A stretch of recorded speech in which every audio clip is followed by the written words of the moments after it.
so I'm a little bit confused. So you graduated from college. Mom went to Virginia. So between the year you graduated from college and the year you got married, Mom, you were in Virginia, but Dad, you had already started seminary. My first year at Union, right. Okay. Right. And then it was the following June you got married. Right. And then you went, after Mom finished her job, you went to New York, where she started working for Social Security. So in October of that fall, I took the bus down and had a chance to more time with Mom. Again, we had dinner with Richard and Pauline. First time we had Johnny Marzetti, Brenda made that. And That was the first time I cooked for you. Great weekend. But my first year at Union Seminary was his second year, and I was working at the Methodist Board of Missions and making friends there. And it was really nice. It was right across the street. And Gretchen was a baby, and we found... Well, she hadn't been born yet. Not the first year. Oh, not the first year, right. I'm skipping to the third year. It's funny with me. So I would be sometimes have morning sickness, and Dad would have to cook. And so we lived on a floor in the seminary with 15 couples and one kitchen. And he would have to go down and have the girls help tell me women. Whatever I was doing. Yeah, cook something for dinner because we didn't have enough money to be going out. And so that was an interesting year about that. And mostly that's what I remember from that year. And then he decided to take an intern year in Corning, New York to decide whether to stay a Methodist, right? Right. So in the meantime, the green bean didn't know anything about cooking or laundry, so the first laundry, when my mother was sick, which was she was pregnant, I put her girdle and everything in the wash. Everything, of course, shrunk, and a big disaster. Then after she had made her first homemade pie crust and pie, I was sent over to get ice cream, and I brought back the cheap ice cream of the day, which didn't fit the Didn't pie. go with the pie. Chocolate mint or something like that for my cherry pie. So Dad, some things never change. So I was totally out of it. Had to quickly learn to be more sophisticated. That was funny. Oh, but we had a Pennsylvania Dutch gal that lived next door because I just couldn't make that pie crust come out. And she said, she took the pie crust and she threw it in the wastebasket and she said, I'm going to teach you how to make pie crust. And she did. And I think I've made some really excellent pie crust since. You have, Mom. You are the pie queen. Of course, your mother was helpful too. Never had a bad pie crust from you. Yeah. Excellent pies and pie crusts. So, anyway, then we went off to Corning, New York the next summer. So you were in Corning for a whole year or A year. School year? And that's where you were born. About a month after we got there, you were born.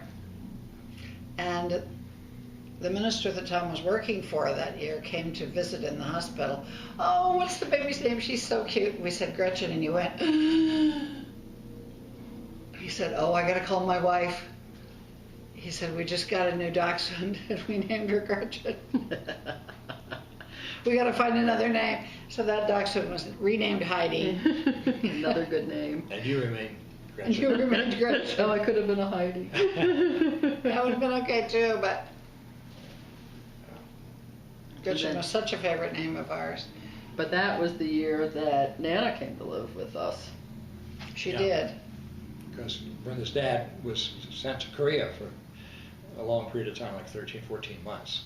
And he brought Meme up to Corning, and she moved in with us in the house that they were renting for us. And we took him over to the airport in Elmira, and off he went to Korea for a year. And he would send us tapes and send back cute baby clothes for you that we dressed you like a Korean doll.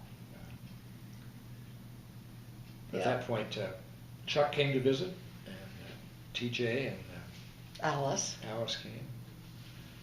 Oh, Laura. Laura And came. Laura.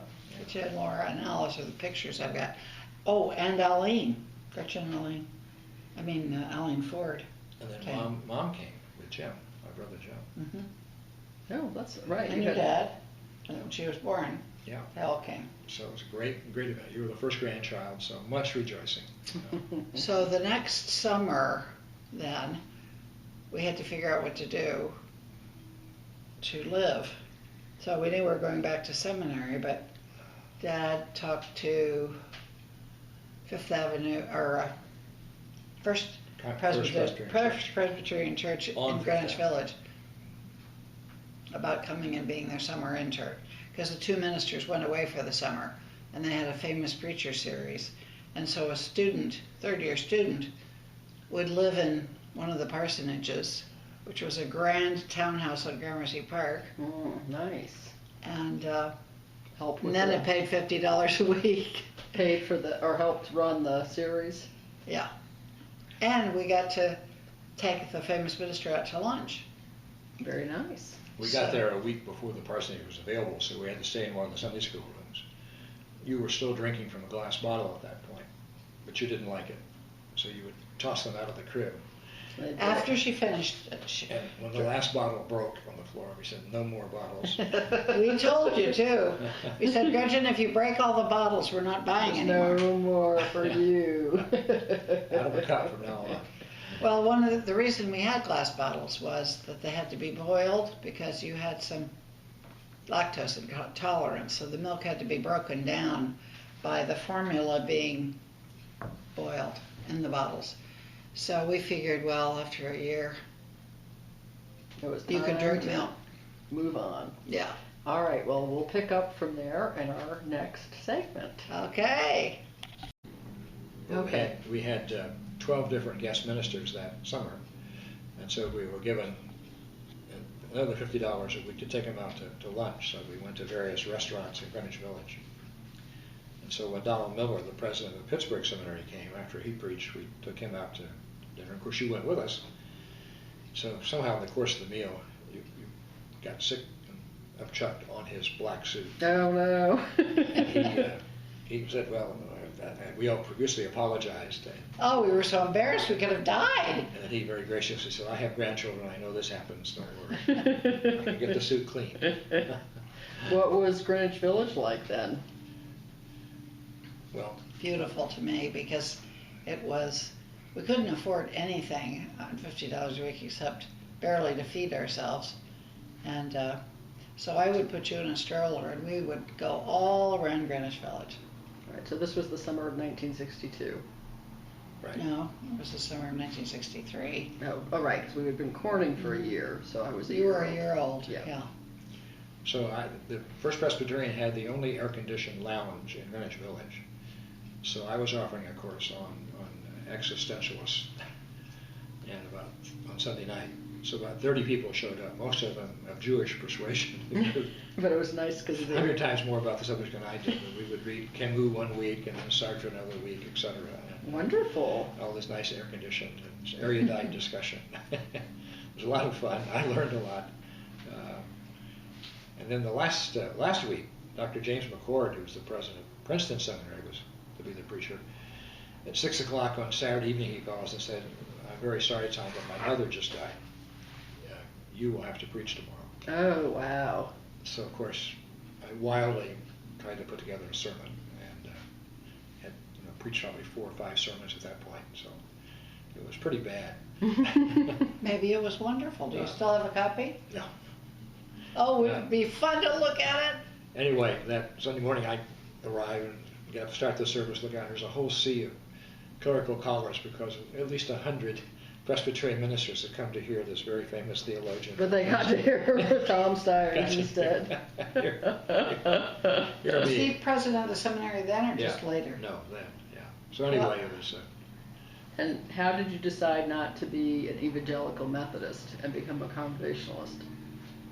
Well, I think the year in Corning, fell in love with the local church. Tom Steen, the minister there, was just a marvelous teacher about that. He had many small groups in the church, and I realized that you could really make a church very exciting and vital if you used this method. And so I decided at that point I wanted not to be a Methodist, but I did want to be a local minister, a local church minister. And I went back. The church there, what kind of church was it? It was First Methodist. It was a Methodist. Right.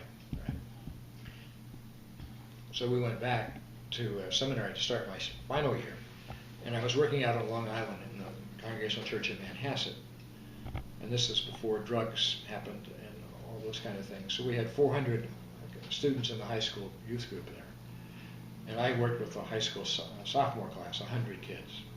So Mother and you and I were part of the advisory team to the 100 sophomores. Wonderful people. And 4 other couples that worked with us to do that. We took them on retreats, and that was the year, of the March on Washington. So I had gone down during the summer as a part of the group from Union to be a part of the March on Washington in August. So this was 1964? 3, right? Still 1963? Isn't that when he died? When they had the March? I think it's March. Anyway, that fall, Norman Rockwell, or someone like that, George Rockwell, the American Nazi, Go ahead. was picketing. So we decided that the youth group and I would go down and picket the pickets. And they were picketing in Washington? At the Lincoln Memorial. At the Lincoln Memorial. So I took about a half dozen of the students and we drove down and stood across the street from this Nazi with our signs. Yay. But in November, about 15 kids were coming into Union to see what a seminary was like for dinner, and I had cooked, and that was the day that Kennedy was killed. Mm-hmm. So Mother called from the 475 to say that he had died, so we called Manhasset and canceled the dinner, and then we invited all of our friends from the seminary to come. To just mourn but have something to eat. And cry together. Yeah. So where were you, Mom, when you heard the news about Kennedy? I was back working. When we went back to seminary and you were 1 year old, that next year, there was a wonderful couple who also had one child, 1 year old. And she would take care of you in the morning, and the two would play together, 2 toddlers. And then Dad would pick you up at noon, from noon to 4, and try to get you to take a nap while he continued studying in the afternoon, and then I would zing over at 4 o'clock after my work day was finished. You and I spent a lot of time over at Riverside Park around Grant's Tomb. After naps. Strolling. After naps. Playing in the swings. That's where you, there and Jones Beach are where you took your first steps. 2 good places. Yeah, 2 good places. So Dad, wasn't Grandpa Lowell upset about you not being a Methodist? It was hard on them because they really I'd had all these small churches when I was in college during the summer, and they were very close to Charlie Tyler, who was the superintendent, close to the bishop, so it was all a big deal. We were close to the bishop too. It was hard. So I just decided, after Corning, that I just couldn't do that anymore, and that was hard. And at some point, the bishop sent 2 men out to interview me, and somehow I totally blacked out to this day about what happened. But they went back with such a bad report about what a bad guy I was. Oh, so that was very upsetting. And that years later, when Bob Gingrey offered me a job in Bloomington to come back, the bishop's men, the cabinet, vetoed it because I had. They still remembered, or there was still some evidence those 2 guys were still part of that part group. Of the power group. I think it was because not only did Tom leave the Indiana Conference, but so did David Pomeroy. And they felt that people from DePauw should have come back. And if you're going to come back, you have to serve the smallest church in Indiana. So, not go to Bloomington and the University Church. So anyway, we didn't ever go back then. So fortunately, in the church in Long Island at Manhasset, Nat Guptill had been a member, and when he was in one of the national offices, he became the conference minister in Connecticut. So when I decided to switch, the Manhasset clergy put me in touch with him in Connecticut, and so he put my name in at Milford, Connecticut. Oh, so the Milford Search Committee invited us to take the train out, met us at Bridgeport at the train station, and interviewed us, took us to Howard Johnson, and gave us a fish dinner. Loved Howard Johnson. And we thought, well, they'll interview a lot of people, and it'll be a long time before we hear anything. And meantime, he was lining up for some more interviews. We got home that night, and they called it over to the job. We almost fainted. So again, being new to the denomination, I thought I'd just say yes. So in Yeah. one interview and one night, we had a job. It was magical.